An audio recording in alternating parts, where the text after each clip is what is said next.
허락하신 주님의 귀한 말씀 주보에 인쇄 오류가 있습니다. 잘못 기재되었는데 빌립보서 3장이 아닌 4장 말씀입니다.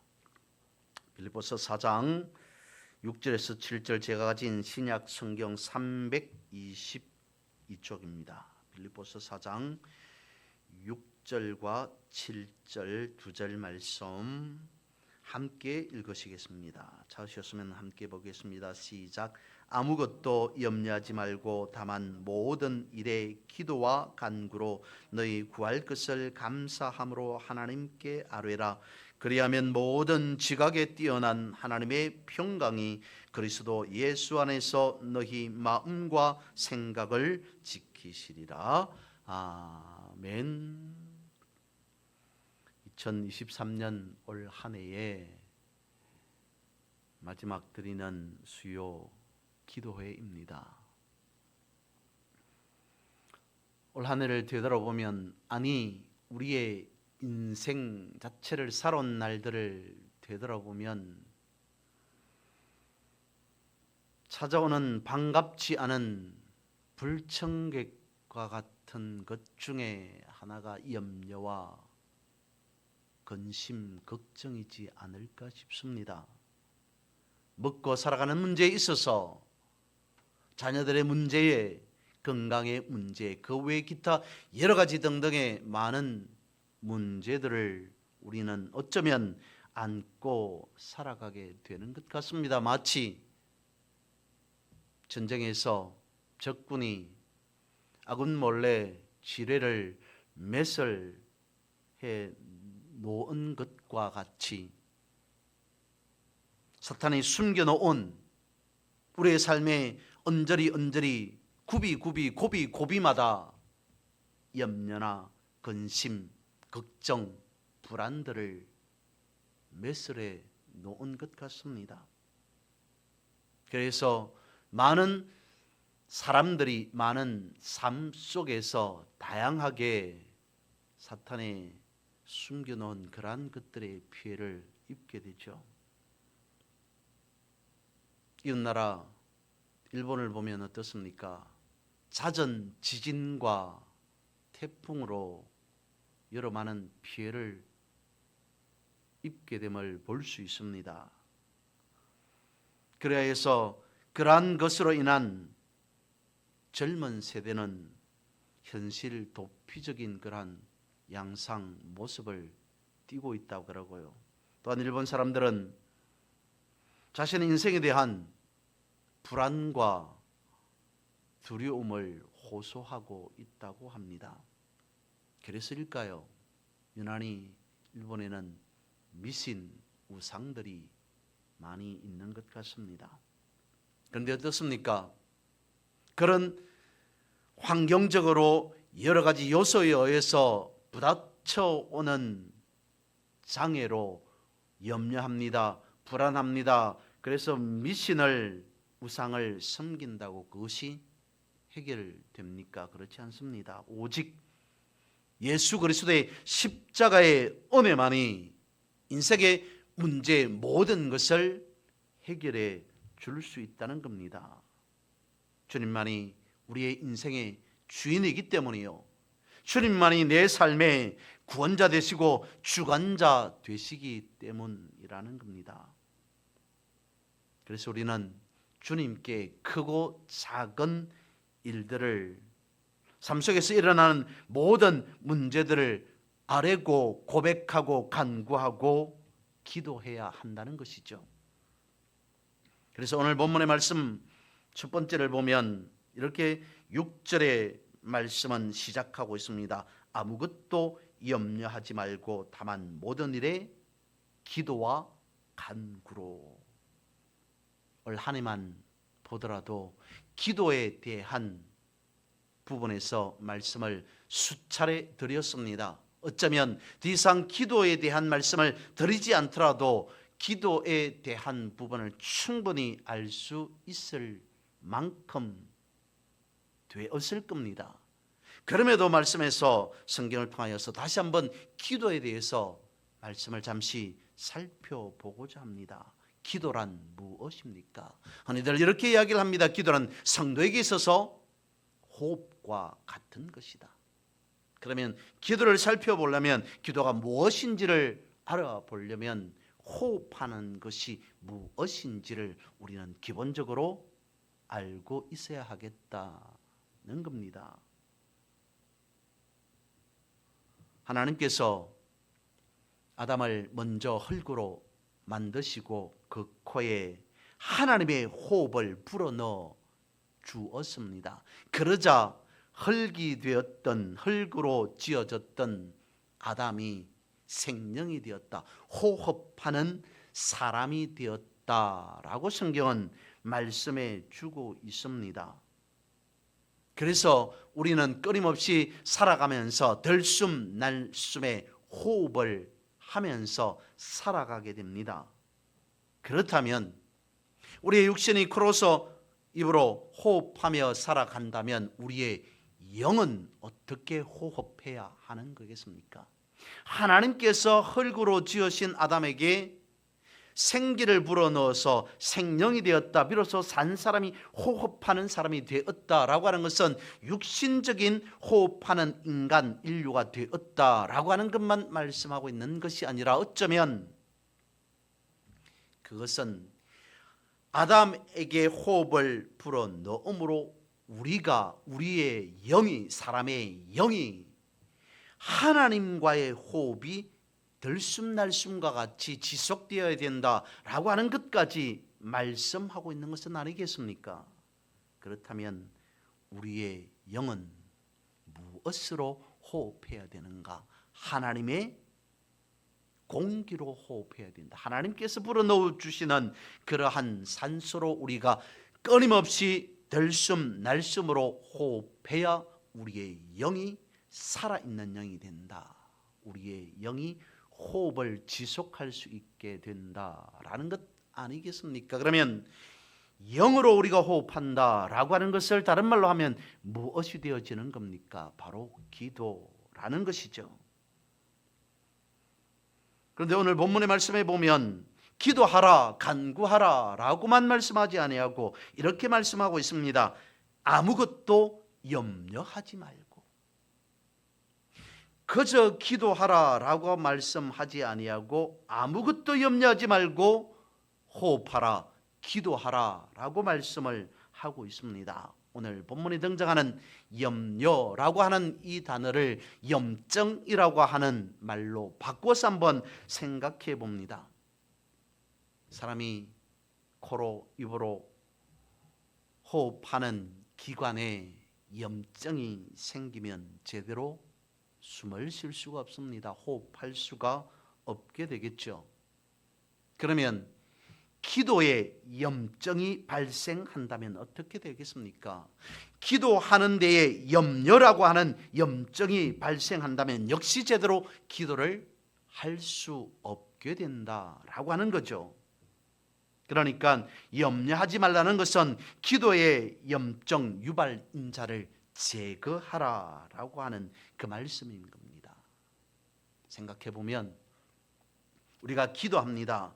기도하면서도 기도 속에서조차도 내 기도가 될까, 이루어질까, 응답받을 수 있을까, 과연이라는 그러한 생각을 하면서 염려를 하면서 기도한다면 그 기도는 어떻게 된다는 겁니까?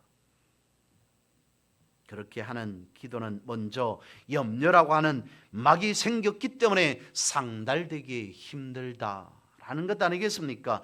염려하지 말고 기도하라는 것은 먼저 장애물과 걸림돌을 없애라라고 하는 그 말씀이라는 겁니다. 그러면 우리가 염려하지 않고 어떻게 기도할 수 있습니까? 기도했던 믿음의 선진들의 모습을 볼까요? 야복강가에 뜨겁게 혹은 열정적으로 기도했던 야곱의 모습을 한번 상상해 보십시다. 전 인생의 하나님의 임재 가운데에서 기도의 삶을 살았던 요셉의 삶은 어떻습니까?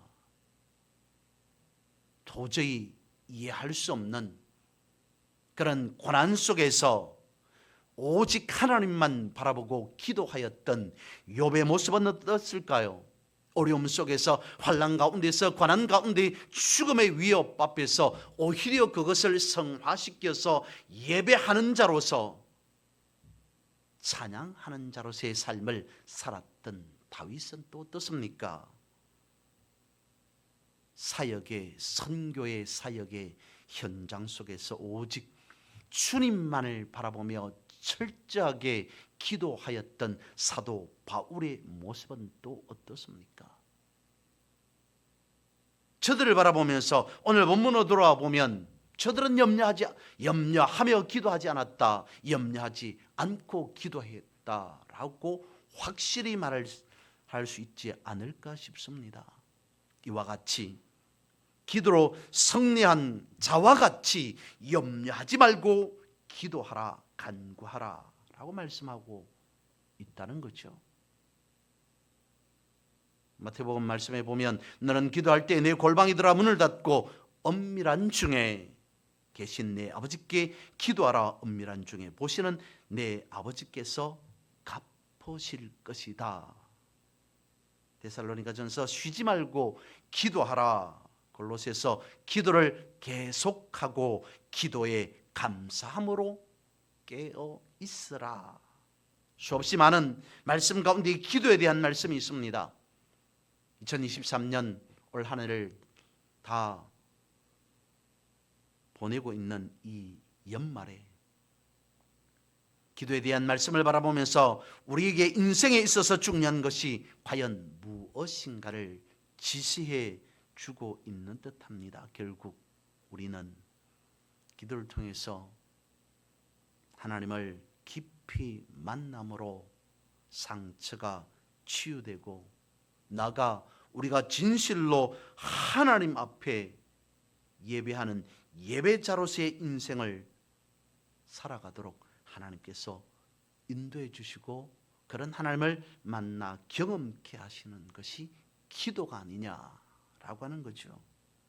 여러분, 진실하게 기도하는 것이 제대로 된 기도인데 기도를 맡고 있는 염려가 있다면 그 기도는 과연 상달될 수 있다고 보겠습니까?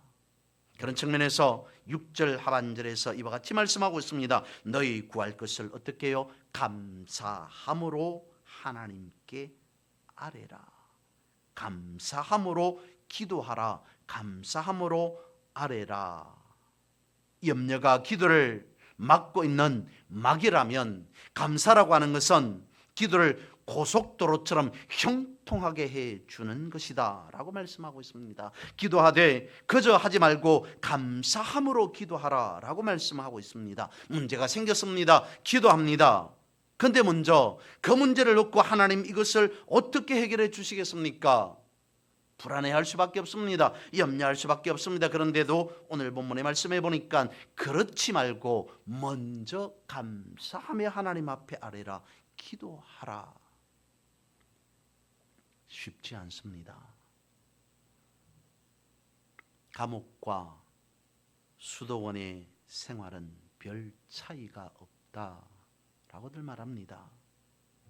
감옥이나 수도원이나 거친 식사, 험한 잠자리, 좋지 않은 환경 속에 살아가는 것은 매 한 가지라는 거죠. 그런데 감옥과 수도원의 차이가 있다면 감옥은 불평불만하는 사람이 많은 것이고 수도원은 감사하는 삶을 살아가는 것이다 라고 볼 수 있습니다.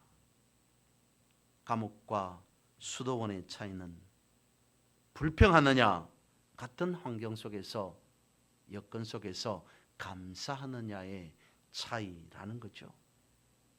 우리가 잘 아는 괴테라고 하는 사람이 그렇게 말했다고 합니다. 세상에서 가장 쓸모없는 사람은 감사할 줄 모르는 사람이다.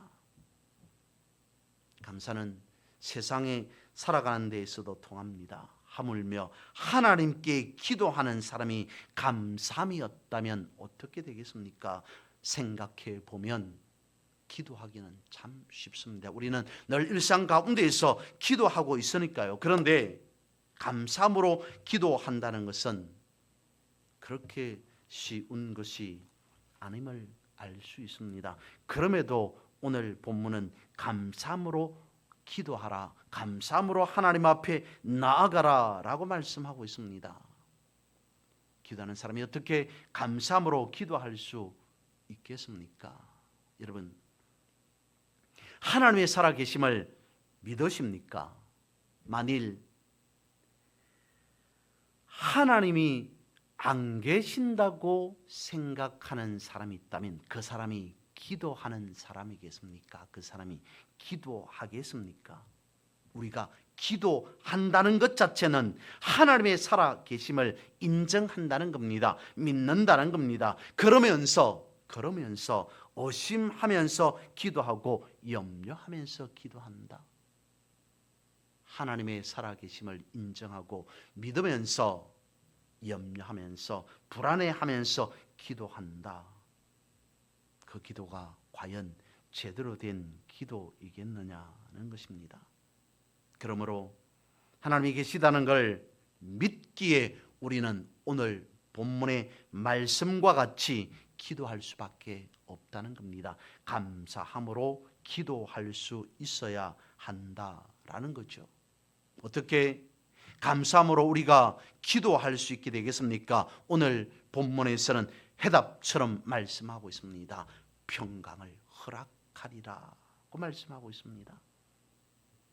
평강에 대한 주석을 보니까 엄청나게 길게 장황하게 설명해 놓고 있습니다. 평강이라고 하는 것은 성경에서 보면 이런 것이다 라고 장황하게 기록되어져 있습니다. 그런데 주석에 보면 평강이라고 하는 그 말 가운데서 이렇게 결론 짓고 있습니다. 우리를 구원하는 하나님의 능력에서 오는 마음의 평화라고 하는 것이 평강이다. 이것이 과연 도대체 무엇인가? 요즘은 어떤지 모르겠습니다만 예전에 학교 다닐 때에 숙제를 해가면 선생님께서 숙제를 검사한 후에 검사했다는 표시로 도장 하나를 찍어주죠. 참 잘했습니다 라고 하는 도장을 찍어줍니다. 하나님도 우리에게 어쩌면 가장 잘한 사람에게 감사함으로 기도한 사람에게 주어지는 도장 표시가 평강이라고 하는 도장 표시가 아닐까 싶습니다. 왜냐하면 과연 우리에게 평강이 없다면 사람이 살아갈 수 있겠습니까? 과연 우리가 하나님을 사랑하지 않는다면 평강한 삶을 살아갈 수 있겠습니까? 믿음이 없다면 평강하다라고 말할 수 있겠습니까? 기도하지 않음에도 평강한 삶을 살 수 있겠습니까? 곧 평강이라고 하는 것은 믿음 안에서 나오는 기도의 결과물이지 않을까? 그래서 기도함으로 염려했던 모든 것이 사라지고 우리에게 주어지는 언약이, 약속이, 응답이 평강이라는 겁니다. 이 평강이 우리에게 임하면 모든 문제가 해결된다라는 거죠. 한번 보겠습니다. 구약으로 돌아가서 다니엘에게서 이런 문제가 생겼습니다. 기도하는 자에게는 사자굴에 던져 넣어지리라. 다리오 왕이 공표합니다. 만약에 나에게 절하지 아니하고 다른 신에게 기도하는 사람이 있다면 그 모든 사람들은 다 사자굴에 던져 사자의 밥이 되게 하리라. 다니엘에게 있어서 평소에 늘 기도의 모습, 삶을 살아가고 있었던 다니엘에게 있어서는 엄청난 큰 문제가 아닐 수 없었습니다. 목숨이 달린 위태위태한 그런 문제가 다니엘 앞에 생겼습니다. 그때 다니엘이 어떤 태도를 취합니까? 전에 늘 하던 대로 창문을 열고 예루살렘을 향하여서 하루에 3번씩 하나님 앞에 기도합니다. 하나님, 내가 하나님 하시지 않아요. 하나님 앞에 규칙적으로 기도의 삶을 살아가고 있는 나에게 왜 이런 문제를 주십니까?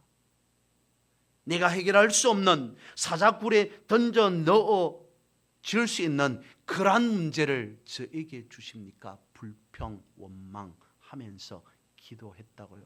그렇지 않습니다. 다니엘서 6장을 보면, 말씀을 보면 다니엘은 그렇게 기도했습니다. 그 전이나 후나 늘 언제나 하던 것과 같이 기도하면서 감사하였더라. 염려하면서 불안해하면서 걱정하면서 기도하였더라가 아닌 감사하였더라.